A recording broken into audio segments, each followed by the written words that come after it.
Chapter 30. I appeal to Caesar. By the wild glare of torches 70 horses were led out from the garrison stables. Their hoofs clattered up the stone way under Antony's tower. File after file of footmen gathered there till 200 soldiers, with their broadswords and the bosses of their shields reflecting the yellow torchlight, and 200 spearmen, together with 70 horse soldiers, stood ready for the night march out on to the Judean hills. They were a host of men to guard Paul. But the band of fierce Jews had vowed to slay him before they ate or drank, and such a vow meant that he must be prepared for a swift and violent attack. The captain of the guard knew that in any gateway cloaked and armed figures might be standing, hidden in the shadows, men who would gladly die to kill the man whom they knew to be the greatest enemy of the narrow Jewish belief. The captain knew also that to allow the Jews to slay a Roman citizen who was in his charge would bring on himself the punishment of Caesar. It was for these reasons that he made ready this guard of 470 soldiers for Paul. Paul swung himself astride his horse. There came the sharp word of command, followed by the rattle of arms as the men moved forward through the darkness to the city wall of Jerusalem. The gates swung slowly open and the shod feet of the horses on the flagged road echoed under the vaulting of the great archway. They were out on the open road. The men who plotted to kill him were balked. They now must either waylay him in the hills, or themselves die of starvation, or break their vow to kill him before they fed again. As Paul felt the night air on his cheek, when they came through the gates, he would pass the place where, as a young man, he had stood guarding the clothes of those who stoned Stephen. It would be strange if, in the darkness of the night, the memory of that day did not flood across Paul's thought and flush his cheek with shame, mixed with a strange joy that now he himself was among the persecuted Nazarenes. His horse breasted the hill. Surrounded by the guard of soldiers, he pressed on along the north road, over the rocky shoulder of the Judean hills, bearing westward through the dark defiles. They all knew that the enemy might leap out from behind some boulder. If any ambush had been prepared, however, the plotters remained hidden, overawed by the force guarding Paul. Did the ancient spirit of the proud little tribe of Benjamin leap in him as they passed by Gibeah, where his great namesake, King Saul, had lived? By the time the dawn came up they had outdistanced all probable danger of ambuscade, for the hill country was past and the plain lay before them. But the force of soldiers went on, dropping gradually toward the plain by the Roman road. Then, crossing the valley of Ajalon, by the road which ran parallel with the Mediterranean coast, they came out to the fortress and town of Antipatris, where a halt was called. Both because all serious danger of attack was gone and for the sake of greater speed in travelling, the 400 foot soldiers turned here and marched back to the castle at Jerusalem. The 70 horse soldiers with Paul trotted forward more swiftly than before along the northern road, with the hills of Samaria rising on their right and on their left the slopes dropping to the Mediterranean plain. At last, turning west, they left the rocky hills and gained the soft land. To their left lay the shining yellow of the sand dunes, and beyond the sand the glittering ripples of the Mediterranean. Cantering over the ridge they came in full sight of Caesarea, with its theatre and stadium, its white marble temples and, beyond, jutting out into the Mediterranean itself, the square grim mass of the citadel. Headed by the captain of the troop they rode straight to the house of the Roman governor.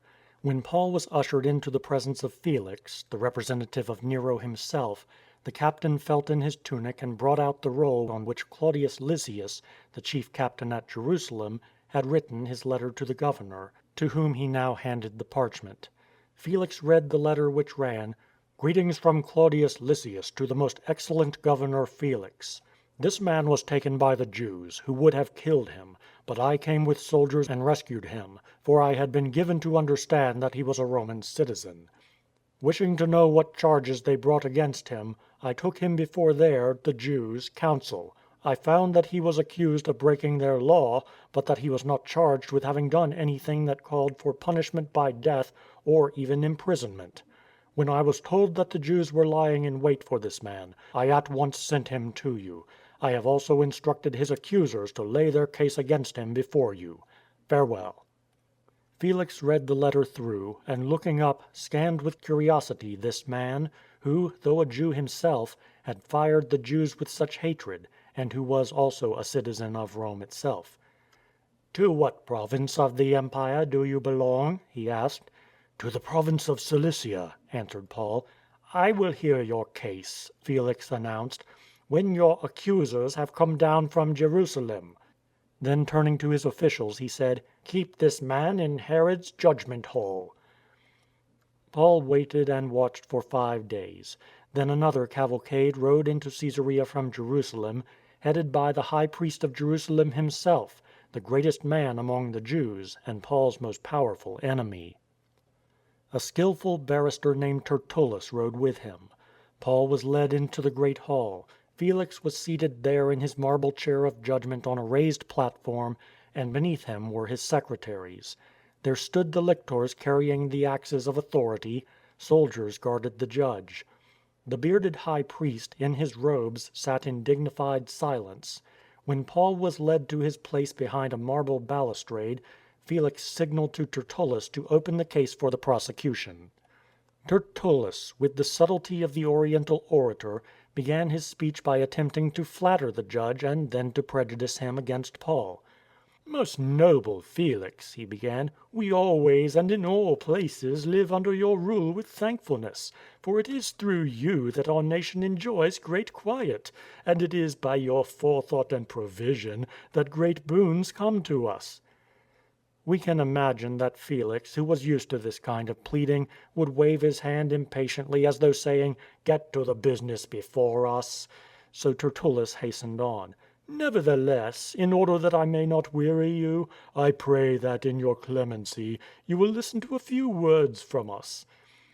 Then, turning and pointing with scornful finger to Paul, he began his attack, saying, "We have found this man a pestilent fellow, a mover of rebellion among all the Jews throughout the world, and," he sneered, "a ringleader in the party of the Nazarenes. He has also gone about to profane the temple, so that we took him and would have judged him according to our law, had not the chief captain Lysias come and, with great violence, wrested him away out of our hands. Lysias told us to come and lay our case against him before you, so that you might have the whole charge before you." Felix asked the other Jews there whether the accusations brought by Tertullus against Paul were true, and they all nodded their heads and said yes. Felix now turned to Paul and beckoned to him to speak. Paul began with an art even more skillful than that of Tertullus, by suggesting that the long experience Felix had of the Jews of Judea, and especially Jerusalem, would have taught him the lengths to which their fierce religious jealousy would carry them. "I answer for myself all the more cheerfully," he began, "because you have been a judge for many years over this nation. It is even now only 12 days since I went up to Jerusalem to worship. They did not find me disputing in the temple with any man, nor raising the people into ferment, either in the synagogues or the city itself. They have no proof whatever of the charges they bring against me. But this I confess to you, that I worship the God of my fathers, believing all the things which are written in the law and the prophets," sweeping his hand toward his accusers, and adding with a touch of scorn, "after the way that they call heresy. And I hold the same hope that they do toward God, believing that there is resurrection of the dead. And I am always most careful in these matters to avoid offense toward God and men. I have been away for many years, and came bringing gifts and offerings to my nation, when some Jews from Asia found me in the temple. I had cleansed myself and done all the acts of purification. I was with no mob nor any tumult. These men ought to have been here to bring charges if they had any against me. Either that, or let those who are here, belonging to the Jewish council, say whether they found any evil in me while I stood before their council." Felix could see that the evidence against Paul was altogether too flimsy and vague to make it possible to condemn him. Accusation and denial were pitted against one another. So he deferred the case till an impartial witness like Claudius Lysias of Jerusalem should come down. He called a centurion to him and said, "Guard Paul, but give liberty for his friends to come to visit him." Seeing how poor the evidence was against Paul, it is possible that Felix would have found him not guilty of the charges brought against him and would have set him free. But he was not a strictly just man, and, like many other governors of Roman provinces, he wished to be bribed with money before he would set prisoners free. His wife, too, was a Jewess named Drusilla, and he may have kept Paul from going free in order to please her. One day Felix and Drusilla sent for Paul to go to their house, as they wanted to hear from him more of what he believed. Passing the Roman sentry at the gate, the guard led him through the courtyard, where reflections from the sparkling water gleamed on the marble pillars, to the governor's hall of audience. Paul, prisoner as he was, spoke boldly and with fiery eloquence and strong reasoning. He laid before Felix and Drusilla such a picture of pure, temperate strength, and such a splendid ideal of manly straightness, he spoke with such awful power about the punishment of the unjust and the unclean, that it seemed as though he were the judge and Felix the man at the bar of judgment. And Felix trembled. His conscience was awakened. He shrank from the picture of himself that he saw. So he said, "Go now, for this time. When I have a convenient opportunity I will call for you." For 2 whole years Paul was kept at Caesarea, waiting the pleasure of Felix. He would wander guarded in the busy streets among the jostling throng of people coming and going. He could see men of many nations in this Roman town on the Mediterranean seaboard of Syria, Romans from Italy walking with all the proud confidence of conquest in their bearing, brisk Greek merchants, dignified Arabs of the desert in cloaks of orange and red and brown, bringing merchandise down from the east on the slow-stepping, soft-footed camels, bearded Jews looking out at their Roman conquerors from under their bushy eyebrows with ill-concealed hate, and swarthy Egyptians from the Nile.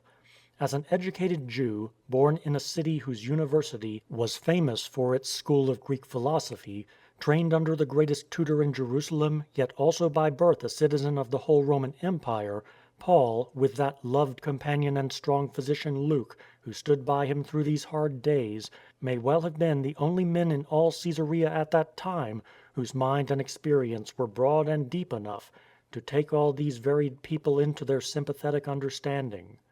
The great citadel stood with its foundations on a sea-smitten rock, as though it would rule the waves as well as the land. On either side of it is a bay, where the sea runs over yellow sands. Paul, as a prisoner guarded, would pace these sands north and south out to the rocky headlands, while the Mediterranean rippled at his feet, or in the winter its breakers boomed on the great curving breakwater, which almost enclosed the harbour. The ships of the empire came there, and as he watched them set sail again out of the harbour into the shining seas, bound for Rome, the resolution that had held Paul for a long time became fixed. He too would go to Rome, even though it were as a prisoner, and carry his burning message to the very heart of the world. At last his opportunity of doing this came. At the end of 2 years Felix was recalled to Rome, and a new governor, Porcius Festus, sailed into the harbour at Caesarea. Within 3 days of landing Festus rode up to Jerusalem. Immediately the high priest and the chief men among the Jews, striking swiftly at Paul, went to Festus, told him their story, and pleaded with the governor to get rid of Paul by sending for him to be tried in Jerusalem.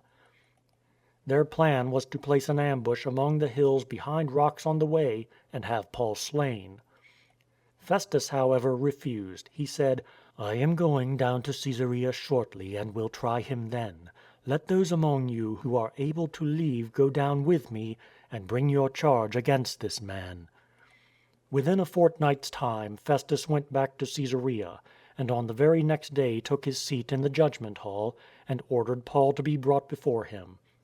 Again the Jews laid their charges against him, but could not prove them. Again Paul said, "I have not broken at all the laws either of the Jews or the temple or Rome." "Will you go to Jerusalem to be judged by me?" asked Festus. Paul saw the peril from the Jews in Jerusalem. He trusted the Roman justice. His opportunity of reaching Rome had come. He seized it swiftly. "I stand," he said, pointing to Festus, "at Caesar's judgment seat, where I ought to be judged. If I have done anything worthy of death, I am ready to die. If there are none of these things of which I am rightly accused, no man may deliver me into their hand. I appeal to Caesar." End of chapter 30.